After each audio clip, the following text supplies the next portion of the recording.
આજરોજ સવારે 8 વાગે મળતી માહિતી પ્રમાણે ઓઇલ ભરેલા ટેન્કરમાંથી ઓઇલ ચોરી કરતો શખ્સ ઝડપાયો। 24 લાખનો મુદ્દામાલ જપ્ત। જોટોણાના માકણજ ગામે મળતિયાઓ સાથે મળીને કરતો હતો ચોરી। મહેસાણા જિલ્લાના જોટોણા તાલુકાના માકણજ ગામે સાંથલ પોલીસ દ્વારા ફૂડ ઓઇલની ચોરીનો મોટો રેકર્ડનો પર્દાફાશ કરવામાં આવ્યો છે।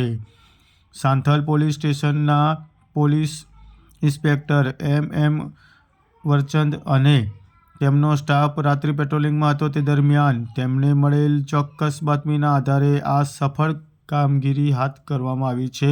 ટેન્કરમાંથી ઓઇલ કાઢી ટ્રકના ટાંકામાં ભરી રહેતો શખ્સને ઝડપી પાડ્યો હતો। પોલીસે મળેલી બાતમી મુજબ માકણજ ગામનો રહેવાસી શૈલેષસિંહ ઉર્ફે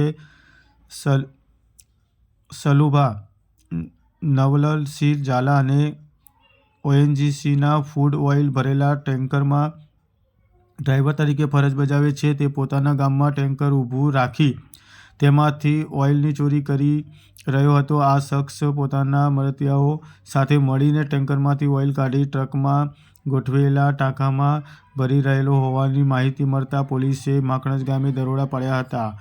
આ સમગ્ર બાબતે 14 લાખનો મુદ્દામાલ જપ્ત કર્યો હતો। આ રેડ દરમિયાન પોલીસે ઘટના સ્થળેથી ચોરીનું 10,000 લીટરનું ફૂડ ઓઇલ ઝડપી પાડ્યું હતું, જેની કિંમત અંદાજે 4 લાખ રૂપિયા થાય છે। આ ઉપરાંત પોલીસે 5 લાખ કિંમતની ટ્રક નંબર GJ09Y 8245, 15 લાખની કિંમતનું ટેન્કર